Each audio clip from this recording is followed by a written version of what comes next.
Bismillahirrahmanirrahim. Bismillahirrahmanirrahim.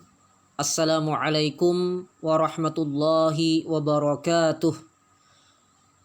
Innal hamdalillah nahmaduhu wa nasta'inuhu wa nastaghfiruh wa na'udzu billahi min syururi anfusina wa min sayyiati a'malina. Man yahdihillahu fala mudhillalah wa man yudlil fala hadiyalah. Ashhadu an la ilaha illallah wahdahu la syarikalah wa ashhadu anna Muhammadan abduhu wa rasuluhu la nabiyya ba'dah. Allahumma salli ala Muhammad wa ala ali Muhammad kama sallaita ala Ibrahim wa ala ali Ibrahim wa barik ala Muhammad wa ala ali Muhammad kama barakta ala Ibrahim wa ala ali Ibrahim fil alamina innaka hamidum majid. Allahumma anfa'na bima 'allamtana wa 'allimna ma yanfa'una wa zidna ilma. Subhanakallahumma la ilma lana illa ma 'allamtana innaka antal alimul hakim. Amma ba'd. Alhamdulillah, ini kajian pertama di halaman ini ya, di page ini, dan insya Allah saya akan adakan kajian rutin di halaman ini, live ya di Facebook, sebagai suplemen, sebagai tambahan kajian dari beberapa kajian yang saya adakan di tempat yang lain secara online juga ya, terutama melalui aplikasi Zoom dan juga WhatsApp dan program utama kita yaitu Ma'had Online Littafaqquh Fiddin. Nah, kajian di Facebook ini sebagai tambahan, dan jadwalnya masih ya seperti saya tulis suka-suka saya ya. Jadwalnya masih suka-suka saya, artinya kapan saya sempat insya Allah akan saya adakan kajian di sini. Dan ya sebagaimana rekaman di Facebook, mudah-mudahan tidak ada kendala teknis. Setelah selesai pun masih bisa didengarkan. Baik, kajian pertama kita insya Allah ini tentang mabadi ilmi usulil fiqh. Mabadi ilmi usulil fiqh, atau boleh diartikan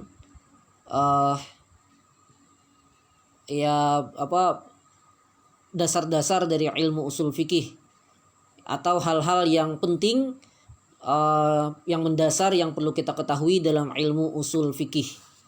Dan ini bagian dari kitab Al-Imla ala Syarah Al-Mahalli lil Waraqat fi Usulil Fiqh, kitab yang berisi semacam ta'liq ya, atau juga hasyiah kalau di zaman dulu, atas kitab Syarah Al-Mahalli, yang kitab ini adalah syarah bagi kitab Al-Waraqat karya Imam Al-Juwaini.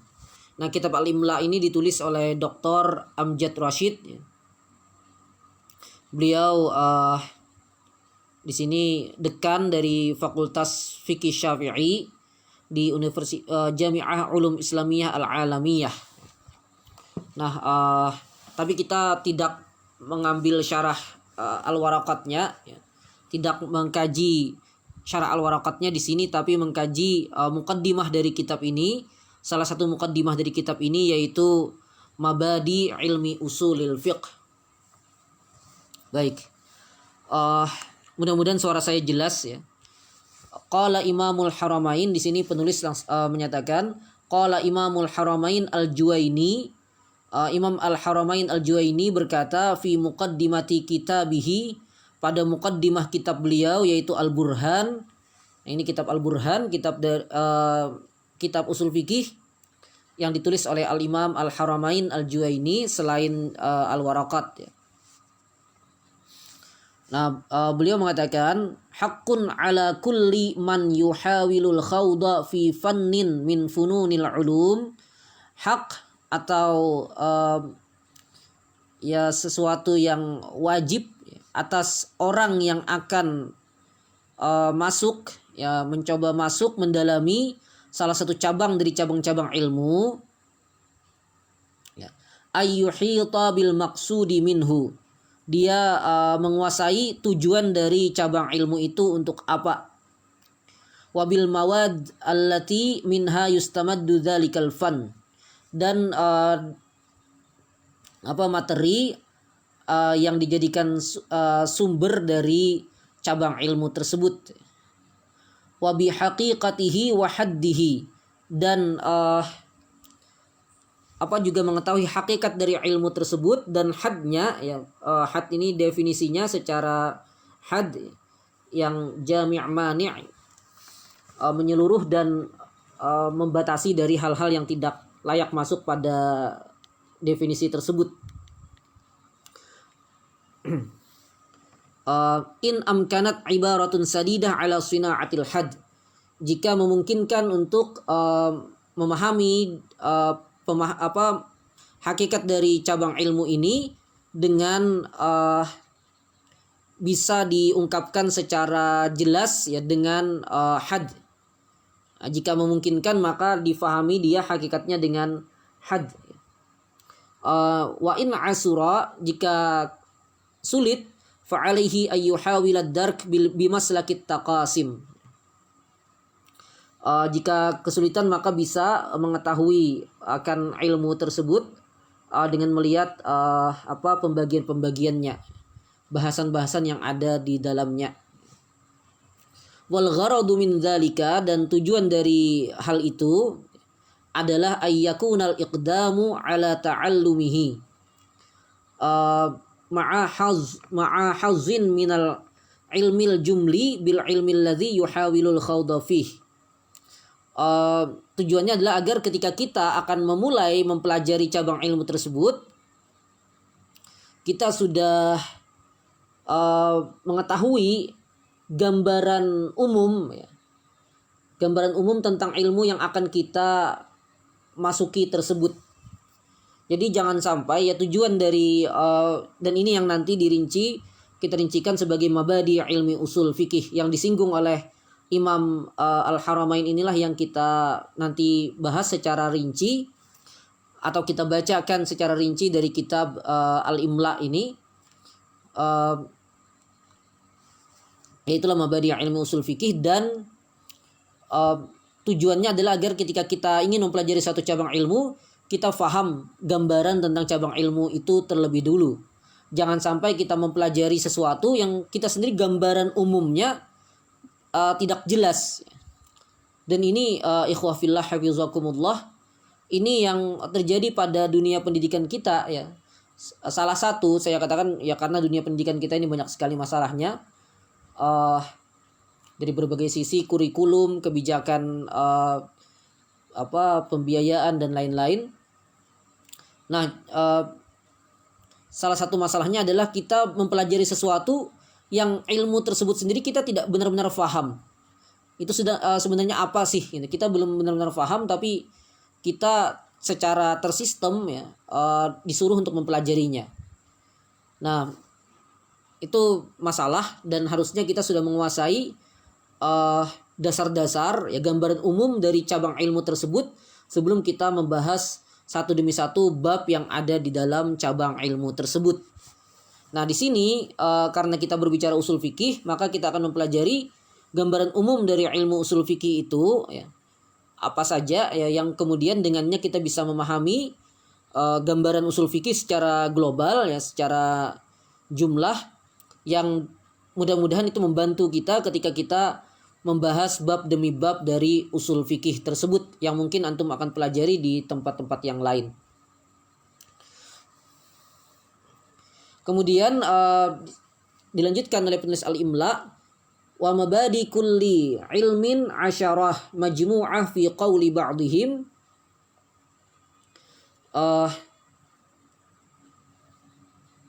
dan mabadi setiap ilmu itu ada 10, ya, yang akan kita pelajari satu demi satu, yang dikumpulkan dalam sebuah nazam di sini yang disebutkan oleh ya sebagian ulama. Beliau katakan fi qauli ba'dihim, ya.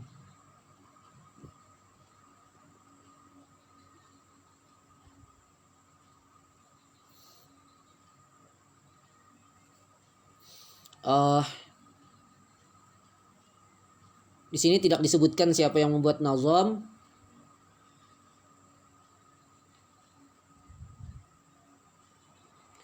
Namun misalnya di kitab Idah Al-Qawaid Al-Fiqhiyah yang juga ya saya isi kajiannya di program Matin ya, dan secara online, dan di kajian Tafaqufiddin juga di ma'had kami secara offline. Yang membuat nazam ini adalah Ibnu Sabban yang dikatakan di Idah Qawaid Fiqhiyah tersebut.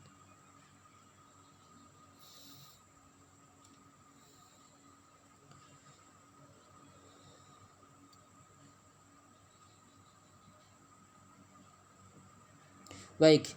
Nah,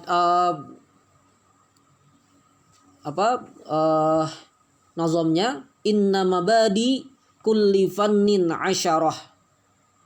Inna mabadi kulli fannin asyarah. Al-haddu wal mawdu'u summa samarah.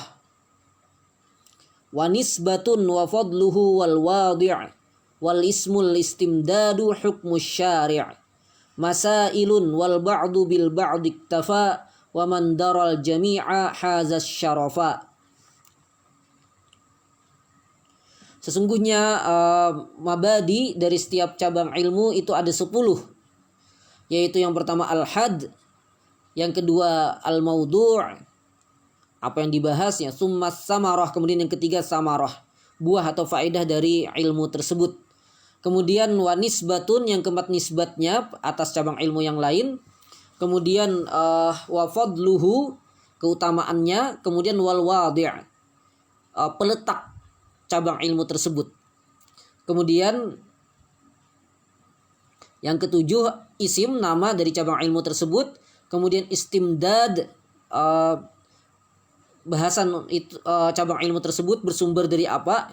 Kemudian berikutnya hukmu syari', hukmu asy-syari'. Yang kesembilan hukum hukum mempelajari cabang ilmu tersebut. Dan yang terakhir masailnya, qadayanya, persoalan-persoalan yang dibahas di dalam cabang ilmu tersebut. Wal ba'du bil ba'di iktafa, yang mengetahui sebagian dari mabadi' asyarah ini sudah mencukupi. Wa man daral jami'a hazas syarafa, dan siapa yang mengetahui semuanya maka dia mendapatkan kemuliaan. Baik. Jadi ada 10 ya. Dan sering disebut mabadi asyarah. Mabadi asyarah. Ada 10 bahasan dalam mabadi ilmi usul fikih ini yang akan kita pelajari satu demi satu insyaallah.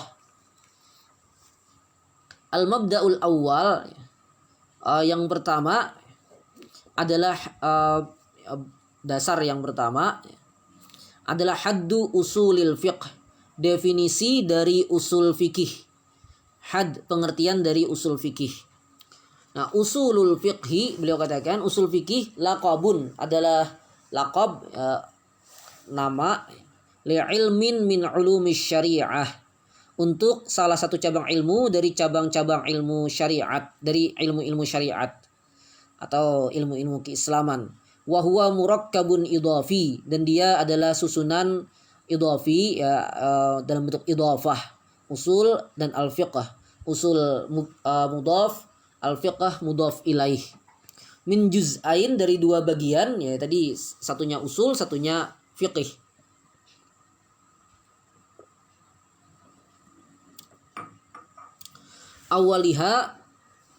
Awalihima, yang pertama dari murakkab idhafi tersebut adalah usul, dan dia jamak dari aslun, jadi aslun, aslani, usulun.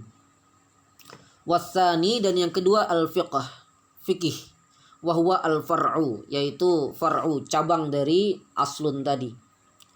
Wal murakkab la budda min fi ma'rifatihi min ma'rifati mufradatihi allati tarakkaba minha. Dan untuk memahami makna suatu murakkab, gabungan kata ini, maka kita harus mengetahui apa bagiannya masing-masing. Jadi kita mengetahui apa arti usul dan apa arti fikih, sehingga kita akan bisa memahami apa arti usul fikih tersebut. Baik.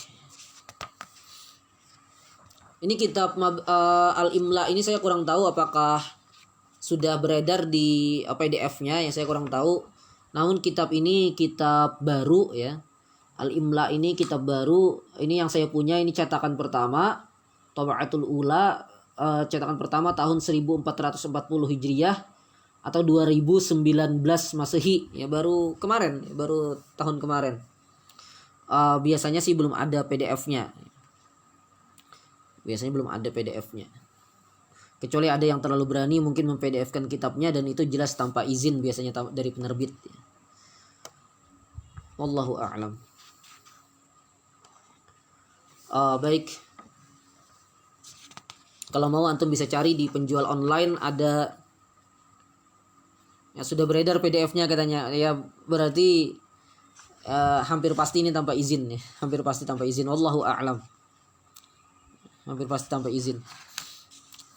Saya sarankan kalau antum punya uang, beli saja cetakan kitab cetaknya ya. Insya Allah lebih berkah. Bukan masalah PDF itu tidak berkah ya. Cuma kalau terlalu cepat ini biasanya jelas-jelas mungkin penerbit tidak mengizinkan hal tersebut. Wallahu a'lam.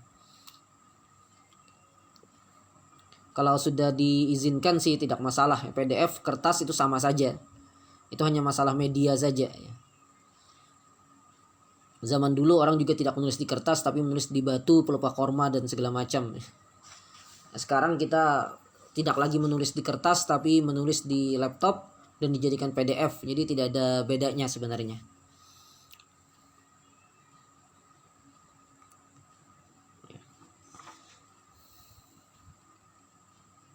Karena itu ikhwafillah hafizakumullah, saya mengikuti pendapat yang mengatakan aplikasi Quran di dalam smartphone atau semisalnya itu dikenakan hukum mushaf. Dikenakan hukum mushaf. Meski banyak juga ulama yang mengatakan tidak, tapi ada sebagian ulama yang berpendapat seperti itu. Alasannya karena ya sebenarnya tidak ada bedanya, cuma beda wasilah saja. Apalagi di masa Nabi sekalipun juga catatan-catatan Al-Quran itu kan ditulis di berbagai media ya. Jadi perbedaan media sebenarnya hanya wasilah saja, sedangkan intinya kan mushaf itu adalah tempat di mana di dalamnya dicatat Al-Quran, ditulis Al-Quran Al-Karim. Dan penulisan itu pun tidak harus dengan pena pena klasik gitu atau pena biasa, tapi bisa juga dengan pena secara elektronik. Wallahu a'lam, tapi ini khilaf ya. Ini khilaf ulama. Baik, kembali definisi al-aslu. Fal aslu lughatan, al-aslu secara bahasa, ma yubna alaihi ghairuhu. Yang sesuatu yang lain itu dibangun di atasnya. Yang sesuatu yang lain dibangun di atasnya. Atau bahasa mudahnya, al-aslu itu pondasi. Al-aslu itu pondasi. Qala al-Fayyumi berkata, aslu syai' asfaluhu. Aslu dari sesuatu itu adalah bagian bawahnya atau pondasinya tadi sebenarnya ya.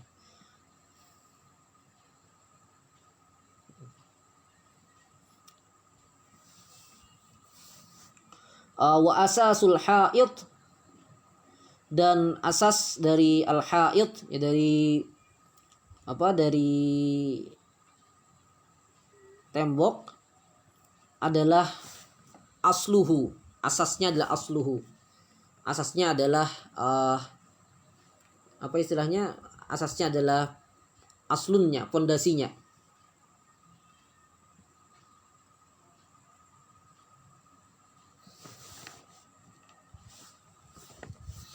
Wasta'sala syai' sabata asluhu wa qawiya. Dan dikatakan ista'sala syai' maksudnya pondasinya kokoh dan kuat. Summa kasura, kemudian banyak. hatta qila kemudian hingga dikatakan aslu kulli syai'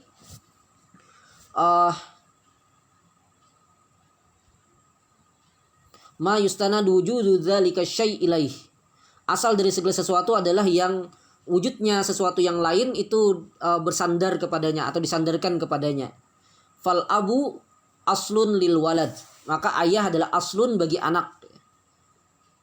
Wan nahru aslun lil jadwal, dan sungai ini adalah asal ya, pokok dari jadwal. Ini sungai-sungai kecil, anak-anak sungai. Baik, tadi al-ab aslun lil walad, dan kita ketahui memang dalam bahasan ilmu mawaris ya, faraid, biasanya banyak dibahas tentang aslun far'un, usul furu'. Jadi ahli waris yang berasal dari usul, ayah, ibu, kakek, nenek ke atas. Kemudian furu' atau far'un itu berarti anak, cucu, dan seterusnya. Ke atas aslun, ke bawah far'un.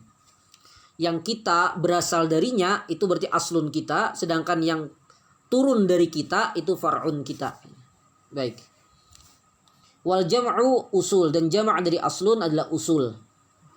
Nah, wa yusta'malu fil istilah ba'da bi'iddati ma'anin. Dan dalam istilah kata al-aslu ini digunakan dalam untuk beberapa makna. Fayati bima'na, dan dia bisa datang dengan makna yang pertama ad-dalil. Jadi aslun itu bisa diartikan dalil. Aslun bisa diartikan dalil. Kaqaulihim, seperti perkataan sebagian ulama, al-aslu fil mas'alah al-kitabu was sunnah. Nah, jadi ketika di sebagian kitab fikih kita katakan al-aslu fi hadza, al-aslu fi masyru'iyati al-wudu misalnya. Nah, itu kemudian disebutkan ayat Al-Qur'an, ayat hadis-hadis Nabi. Nah, al-aslu di sana artinya adalah ad-dalil, dalil. Makanya di sini dicontohkan kaqaulihim al-aslu fil mas'alati al-kitabu was sunnah. Dalil dari suatu persoalan, dari persoalan ini adalah Al-Quran, Al-Kitab, dan As-Sunnah. Wahwa al-muraduhuna, dan makna al-aslu dengan makna ad-dalil, inilah yang diinginkan, kata beliau. Inilah yang diinginkan pada tarkib idhafi usul fikih. Jadi usul fikih, aslunnya itu atau jamaknya usul itu maknanya adalah dalil. Wallahu a'lam. Fa usulul fiqhi, usul fikih adalah adillatuhu, adalah dalil-dalilnya. Maksudnya dalil-dalilnya fikih. Fahiya ma yubna 'alaihal fiqh, dan dia al-usul ini adalah yang fikih dibangun di atasnya. Fikih dibangun di atas dalil-dalil yang berupa usul fikih itu. Wa muqabilul asli al-far'u, dan lawan dari al-aslu adalah al-far'u, cabang. Wa huwa ma yubna ala ghairihi, yaitu dia yang dibangun di atas yang lain. Jelas saja ya. Kalau rumah ya aslunnya berarti pondasi, sedangkan di atasnya itu berarti far'unnya. Wa huwa huna, dan far'un di sini adalah al-fiqh, adalah fikih. Fa innahu mabniyun ala usulihi. Nah, dia dibangun di atas usul fikihnya. Yaitu al-adillah al-khassah bihi al-mutakaffil hadzal ilmu bibayaniha. Yaitu dalil-dalilnya yang khusus, yang ilmu ini dia yang bertugas ya, untuk menjelaskannya. Baik. Nah, dari sini bisa kita pahami, jadi fikih itu dibangun di atas usul fikih ya. Kalau dari sisi bahasan jelas fikih dengan usul fikih berbeda. Wilayah bahasan usuli, ahli usul fikih, dengan wilayah bahasan al-faqih, ahli fikih itu beda. Cuma kita pahami dari sini bahwa fikih itu pondasinya adalah usul fikih. Dari sini saja bisa kita ambil atau tarik kesimpulan bahwa tidak akan bisa memahami fikih orang yang tidak punya bagian apapun dalam usul fikih. Jadi, dan fikih itu kan dia al-ahkam asy-syar'iyyah ya. Al-amaliyah al-muktasab min adillatihat tafsiliyah. Dia intinya membahas tentang hukum-hukum syariat. Apakah ini wajib, apakah ini mandub, apakah ini mubah, makruh, haram. Apakah sesuatu itu boleh atau tidak boleh. Gitu. Semuanya itu adalah bahasan fikih dan sesuatu yang sangat sering kita bicarakan karena memang sangat terkait dengan kehidupan kita. Karena fikih terkait dengan fi'lul abd, ya, perbuatan hamba.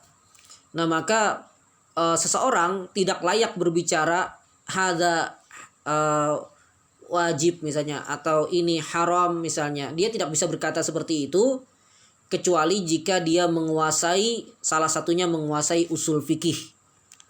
Ya. Karena itu wacana kembali ke Al-Quran dan As-Sunnah yang dia adalah dalil dari fikih itu hanya bisa menjadi baik, menjadi tepat sasaran jika arahnya adalah dengan menggiatkan kajian-kajian ilmu-ilmu alat untuk berijtihad. Di antara yang paling penting adalah ilmu usul fikih. Maka sangat aneh jika yang terjadi malah orang-orang yang begitu semangat kembali kepada Al-Quran dan As-Sunnah ini, sekaligus dia ternyata orang yang paling tidak semangat mempelajari usul fikih. Apalagi sampai kemudian berwacana bahwa mempelajari usul fikih itu berbahaya, syubhat dan segala macam. Ini jelas adalah pemahaman yang sepenuhnya keliru. Dr. Amir Bahjat, salah satu ulama muda dari Saudi bermadzhab Hambali, beliau pernah berkata, ya, laula usulul fiqh laqala man syaa ma syaa. Seandainya tidak ada ilmu usul fikih, maka setiap orang akan berkata apa saja yang dia kehendaki. Artinya dia berfatwa apa saja sesuai dengan hawa nafsunya tanpa metode yang jelas. Nah, metode yang jelas ini adalah usul fikih. Nah, dengan usul fikih kita akan mengetahui apakah seseorang itu berpendapat dengan pendapat yang layak diterima atau tidak. Jadi ketepatan dalam pendapat itu bukan dengan begitu banyak dalam sebuah tulisan, misalnya bukan dengan banyaknya kutipan ayat Al-Quran, bukan dengan banyaknya kutipan hadis-hadis Nabi, bukan gitu. Tapi ketepatan penggunaannya dalam berdalil menurut ketentuan-ketentuan dalam ilmu usul fikih. Termasuk bahkan dalam persoalan hawadits nawazil, berarti juga tidak cukup hanya dengan mengutip pendapat para ulama terdahulu. Karena apa? Karena pendapat dan fatwa para ulama terdahulu itu biasanya ada landasannya, dan mungkin di antara landasannya itu adalah perkara-perkara yang sebenarnya bisa berubah di masa sekarang. Nah, sehingga kalau kita ingin menetapkan, ingin membawa fatwa para ulama terdahulu di masa sekarang, maka kita harus memahami keterkaitannya dan ketepatannya ketika dibawa di masa sekarang. Dan itu pun perlu ilmu usul fikih. Karenanya jika ada yang tidak kokoh ilmu usul fikihnya namun kemudian begitu mudah berfatwa dan segala macam, apalagi begitu mudah menyalahkan yang lain, maka ini jelas adalah sebuah kekeliruan. Wallahu a'lam. Baik, saya sampai ad-dalil ya. Saya lanjutkan saja, ini definisi definisi al-aslu. Masih ada beberapa lagi. Setelah itu kita cukupkan kajian. Sementara belum ada tanya jawab dulu ya. Jadi terima kasih kalau antum bersedia mendengarkan. Kemudian yang kedua, makna usul fikih, makna al-aslu yang kedua, makna al-aslu yang kedua secara istilah adalah wal qaidah al-kulliyah, qaidah al-kulli, qaidah menyeluruh, qaidah kulliyah. Seperti buniyal islamu ala khamsati usul. Ya, Islam dibangun di atas 5 pondasi. Wa qauluhum, dan perkataan ulama juga la darara wa la dirara aslun min usulis syariah. Tidak ada darar bagi diri sendiri maupun bagi orang lain. Tidak boleh membahayakan diri sendiri dan membahayakan orang lain. Nah, kaidah itu adalah aslun, kaidah kulliyah dari salah satu kaidah kulliyah dalam syariat Islam. Sehingga dia harus sangat diperhatikan. Baik, ini kaidah kulliyah. Al-aslu juga kadang dimaknai dengan makna itu ya. Meski tadi beliau sudah memberi catatan untuk konteks usul fikih, maka makna al-aslu yang paling tepat adalah ad-dalil. Ya, penggunaannya adalah ad-dalil. Wallahu a'lam. Kemudian yang ketiga ar-rujhan. Makna dari al-aslu yang ketiga dalam istilah juga adalah ar-rujhan. Ya, penguatan salah satu. Ya, kaqaulihim al-aslu fil kalami al-haqiqah. Seperti perkataan ulama, al-aslu fil kalam, al-aslu dalam kalam, dalam ucapan itu adalah al-haqiqah, makna hakikatnya, makna hakikinya. Ay ar-rajih inda as-sami', ar-rajih inda as-sami', yaitu yang lebih kuat, yang rajih menurut pendengar, orang yang mendengarkan kalam tersebut, orang yang mendengarkan ucapan tersebut adalah dia bawa dulu ke makna hakikatnya, ke makna hakikinya. Nah, jadi ar-rajih inda as-sami' wal haqiqah lal majaz, bukan majaz. Kecuali kalau ada qarinah yang mengalihkan dari makna hakikatnya. Wa ka qaulihim, dan juga seperti perkataan ulama, al-aslu bara'atu dhimmah. Yaitu ar-rajih inda ad-da'wa bara'atu dhimmah minal mudda'a bih. Malam takum al-bayyinah. Yang rajih dalam dakwaan, ya, yang rajih dalam dakwaan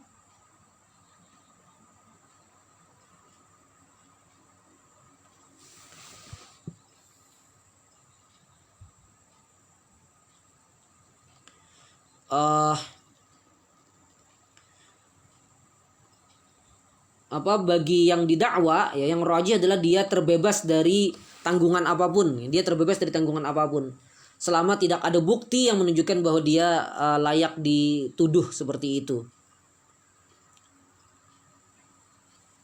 Baik. Nah, itu ar-rujhan. Kemudian makna yang keempat, was-surah al-maqis 'alaiha. Surah, gambaran yang dikiaskan sesuatu yang lain kepadanya. Baik, kaqaulihim, seperti perkataan para ulama, al-khamru aslun lin nabidh. Khamar ini adalah aslun bagi nabidh. Aslun bagi nabidh.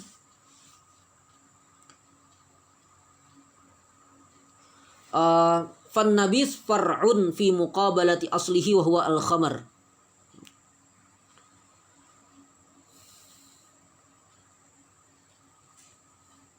Nabidh ini ya, minuman yang terbuat dari rendaman korma, ya, yang dia juga, ya, pada keadaan tertentu dia juga bisa memabukkan, sehingga dia dianggap sebagai mengikuti hukum khamar. Jadi dia dikiaskan dengan khamar. Nah, al-khamarnya ini adalah al-aslunya. Khamarnya ini adalah al-aslu, sedangkan an-nabidh adalah al-far'u dalam konteks qiyas. Baik, kemudian yang terakhir, yang kelima, wal mustashab. Mustashab ka qaulihim al-aslu at-taharah. Al-aslu at-taharah. Liman kana mutatahhiran wa syakka fil hadas. Nah, bagi orang yang sudah bersuci, ya, kemudian dia ragu apakah dia dalam keadaan hadas atau tidak, maka istishab kembali ke hukum awal yang diyakini, yaitu al-aslunya adalah at-taharah. Hukum awal bagi orang yang telah bersuci, dia tetap dalam keadaan suci tersebut. Nah, ini namanya mustashab. Baik, ini beberapa makna al-aslu, dan dalam konteks usul fikih, sebagaimana dikatakan oleh penulis Dr. Amjad Rashid, bahwa dan ini juga dikatakan oleh banyak ulama, al-aslu pada konteks usul fikih itu maknanya adalah ad-dalil. Wallahu a'lam bissawab. Baik, ini masih belum selesai pembahasan dari usul fikih. Masih cukup panjang, dan insya Allah nanti kita pelajari di kesempatan-kesempatan berikutnya. Jadwalnya kapan? Ya, masih suka-suka saya, ya. Masih suka-suka saya. Jadi tapi insya Allah saya usahakan kita seriusi kajian ini sampai selesai insya Allah. Baik, ini mohon maaf, dan ini kajian saya buat di sela-sela saya masih menyelesaikan ini kajian beberapa daurah saya, daurah pengantar memahami fikih Islam. Untuk angkatan pertama ini masih tinggal ya, mau membagikan materi ke-12 ya. Kemudian juga daurah panduan belajar agama bagi pemula juga masih coba diselesaikan pada malam hari ini, mudah-mudahan bisa selesai. Baik, al-afu minkum, semoga bermanfaat. Mohon maaf atas segala kesalahan. Hadanallahu wa iyyakum ajma'in. Subhanakallahumma wa bihamdika asyhadu an la ilaha illa anta astaghfiruka wa atubu ilaik. Wallahul muwaffiq ila aqwamit thariq. Wassalamu alaikum warahmatullahi wabarakatuh.